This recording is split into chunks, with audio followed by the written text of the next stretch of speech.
In fact, kahit po mismong government ng Philippines, ng BIR, hinabol po ang Empowered Consumerism o yung dating Alliance in Motion Global para awardan.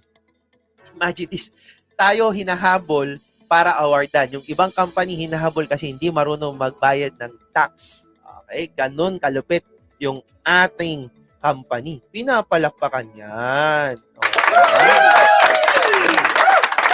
Next. Okay, kaka-award lang po natin no, last year kasi 2018, 2019 award is Philippines Best Brand Award. Ulitin ko, Best Brand. Okay, wala naman po sigurong award na very best. Okay, so best na to. Wala ka nang hahanapin, best na po. Okay?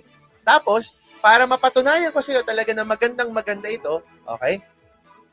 Sa anniversary pa lang ang celebrations natin. Okay? Dati sa 5th anniversary natin, okay, sa Marikina Sports Complex. Okay, kaya hindi na inulit kasi sobrang puno. Binan na tayo. Bakit? Kasi nag-traffic po sa buong Marikina dahil po nawalan sila o naubusan sila ng mga parking. Okay? In fact, yung mga may-ari hindi nakapunta ng stage ng ordinary kaya ginawa nila nag-zipline papunta ng stage. Ganun kalupit. Daming tao. So, ngayon, naghanap tayo. So, napuno natin ang MOAP, napuno natin ang Araneta. So, wala lang venue kung hindi dun sa world largest dome. At ang malupit, 5 times po natin pinuno ang world largest dome. 5 times.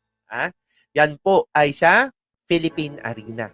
Okay? So, 9th anniversary, 10th anniversary, 11th anniversary, 12th, 13th anniversary. So, lahat yan, dyan po tayo nag-stay. Punong-puno yan lagi. In fact, may mga nainggit na ibang company. Hindi lang naman tayo kasi ang nag-anniversary dyan. Bumaya din yung mga iba. Okay? Yung 10th anniversary nila, kasi tayo yung una, nag-9. Nung 10th anniversary nila, nainggit sila. Ginawa nila. Sige. Aba, punong tingnan. Puno ha. In fairness ha, puno. Pero, pag titingnan mo maigi, ako kasi, again, ulitin ko, naka 5 times na kasi akong punta dito.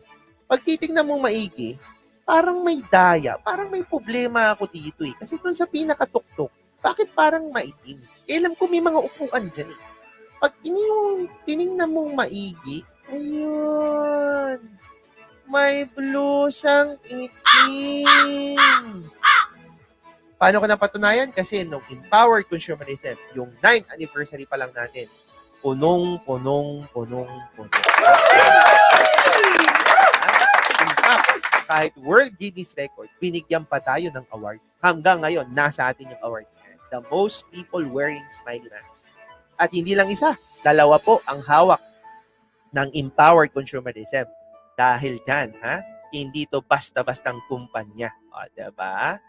Ngayon, syempre, pandemic, nagkaroon tayo ng 14th anniversary pa rin. Tinuloy pa rin natin anniversary. Yung nga lang, worldwide na, virtual naman. Okay? Ito, dito magpapatunay na napakaganda ng nagawa. Hindi pa naman official, pero ang maganda, okay, nag-research po ako sa Guinness World Record mismo, sa website nila mismo, ang nakalagay dyan, most comments on a Facebook item in 24 hours. In 24 hours, okay? Ang sabi, merong 370,000 o 377,000 total numbers in 24 hours. Okay, itong maganda. Nung nag-virtual anniversary po tayo, ilan daw ang comments natin? 1.7 million comments in 5 hours. Kasi 5 hours pa lang yan, nung tinake down, okay, tinignan kagad kung anong natin kagad, anong comments kagad. Ano? Hindi na nagpapatunay. Yung reach pa lang natin, 3.7 or 3.6 million reach people. So, this only shows na napakaganda ng ating company. Okay? Next, manufacturing plant. Dati, pangarap lang po nung 3 may-ari. Ngayon po, bukas na po ang ating Giginto Bulacan branch. Tapos, dalawin yan kahit pandemic. Alam ko, open naman sila. Okay? Tapos, ang pinakamaganda, yung Empowered Consumerism, may sariling building sa Cebu. Okay. Okay, ulitin ko, sariling building, prime lot. Yung lupa pa lang 200 million pesos na. Yung building itself, it's about 800 million. Hindi pa tapos yung interior. So, ibig sabihin, pag siguro suma total yan, siguro mga more or less 1 billion yung building na yan. So, ito yung tatanong ko kung tingin mo, pangit yung empowered consumerism, kung tingin mo, magsasara na, matagal na, bakit imagine this, bakit yung mga may-ari nag-produce pa? Ibig sabihin, willing sila gumastos ng almost 1 billion na building na alam naman nila magsasara. So, ibig sabihin, they know na hindi pa magsasara.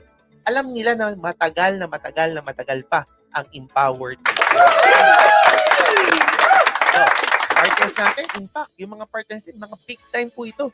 Sila, lifetime nating partner. Ikaw pa kaya? Ito mga to, may financial guru to mga to. May mga financial assistants to mga to. So, ibig sabihin, nag-research to mga to. Kung sila nga nagtiwala sa atin, lifetime. Nature's Way, DSM, Am's Life, Waiter. Big time to mga to. I-research mo pa. Puro billion companies to mga to. So, kung sila, nagtiwala na lifetime partner sa atin, ikaw pa kaya. Gusto ka namin para ikaw din ang maging big time. Okay? Alam nyo, product pa lang. Tapos na. Product pa lang dito sa empowered consumerism. I guarantee sa lahat ng mga EC Global Family ngayon na nanonood, 100% ako. Kahit isang product lang pag-usapan natin, complete o yung C24/7 pa lang, sigurado ako meron magte-testify na maganda ang product natin. Tama ba? Tama ba? O, palakpak, puso-puso naman dyan. Next, FDA registered, huwag kayong matatakot. Okay? And last but not the least, may EC. Great news po ako sa EC Global Family. Bakit? Kasi huwag kayong matatakot kahit doctors ang mga kausap ninyo. Bakit? Kasi Philippine Pharmaceutical Directory approved po tayo. So pag may doktor po kayong kausap, sabihin nyo sa kanila, open up sa health supplement section, makikita ang C24/7, makikita po yung complete, yung Vida, nandiyan din po yung Kitty 24/7, nandiyan din po yung Perfect White, yung Restore Life, yung Colidus, pati yung White Light at Glutathione, nandyan. Sabihin, may doktor, walang problema, i-reseta yung ating mga products. Alright? So, is Alliance Emotional Global or Empowered Consumerism the number 1 MLM company? Didiretsuhin ko po kayo. Mahirap sagutin yan kasi pag ibang kausap mo, parang religion yan. Parang magtatalo-talo kayo kung sino ang maganda at sino ang totoo. So, sa akin, i-google na lang natin. At least i-google, kaya niyang patunayan kung maganda o hindi ang isang kumpanya. Noong 2015, nag-Google Trends po ako. Nakikita. So, kinumpare ko po yung global, yung One Way, yung DOS, yung True Orange, at saka yung Sana Sila Na. Yung 2015 pa lang, kita mo na yung kulay blue. Okay? So, nagsimula, no 2007, medyo mababa, hanggang boom! Okay. 2015, pumalo tayo ng napakataas. Okay. Sir Jason, ngayon 2000 na, 2020 na. Hindi pa tapos ng 2020. So, tingnan natin sa 2019. Okay? Ayan na. Pino-compare ko na. Ayan, Google Trends Compare. Ha? Google na po ang nagsabi. Google. Okay? Old World, True Orange, Backrow, DOS, at Alliance Emotion Global. Tignan nyo naman, hindi na umangat. Sila na nagsabi. Google na. O di kayo na. Kayo na ang humusga. Pwede nyo nang gawin yan eh. Kung gusto nyo gawin nyo, Google. Google naman din po kayo. Di gawin ninyo. Diba? So, what makes it stable? Ay, sige, Sir Jason, bakit naging stable to? Ay, number 1, kaya tayo stable kasi sa product natin. Bakit? Kasi yung reorder natin, grabe. Kahit hindi na pinapansin yung negosyo, yung mga ibang tao, magkaroon lang.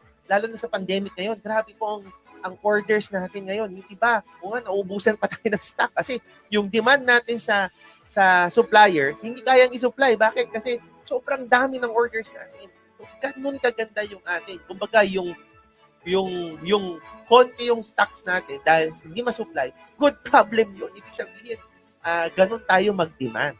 Okay?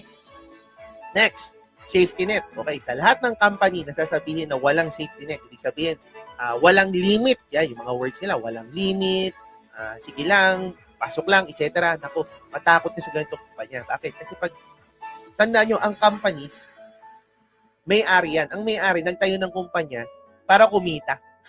Pero pag walang safety net, ibig sabihin, darating yung time na mag-overpay siya. Gusto mo ba yun? May-ari ka, mag-overpay ka. So, ibig sabihin, kailangan mo talaga ng limit. Kaya huwag ka magtataka, ang daming company na lumabas, sa umpisa, maganda, bulusok. Pero 2, 3 years, 5 years, sarado, bagsak. Bakit? Kasi nga overpay. Last but not the least, online or offline platform, pwede ang empowered consumerism. Okay? So, stable tayo dyan. Okay?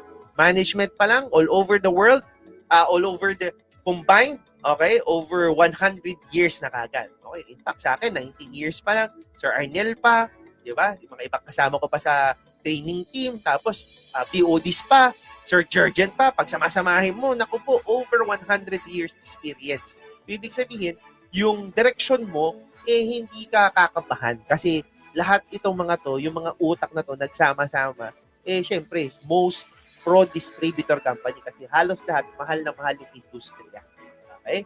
And last but not the least, yung expansion natin, hundreds of PCOs all over the Philippines. Hindi pa kasama yung branches. Okay? So, iba po yung BCO, ibig sabihin ng BCO, Business Center Office. Ito yung mga may partners po tayo. Yung branches, company-owned. Okay? Tapos, meron pa tayong abroad. So, ibig sabihin, kahit nasa ibang bansa ka, Hong Kong, Singapore, Brunei, Africa, Saudi, Dubai, Abu Dhabi, meron po tayong business or center po yan. Okay? So, all over the world ka talaga. Next, travel incentives natin. Okay? So, syempre, ngayon, wala kasi pandemic. Pero tuloy-tuloy pa rin yan. Hindi natin inaalis. Next, yung scholarship program, hindi pa rin natin inaalis. May mga partners pa rin tayo, tie-up discounts. And yung payout system. Dito mo makikita na stable ang company. Bakit? Pwede kang mag-monthly, pwede kang mag-weekly, pwede kang mag-daily, at pwede kang within 5 minutes. Yes, you heard me right. 5 minutes. So, ibig sabihin, kung kumita ka ngayon, commission mo ngayon, magantay ka lang ng 5 minutes, pwede mo nang i-withdraw. Ganon kaganda. Diba?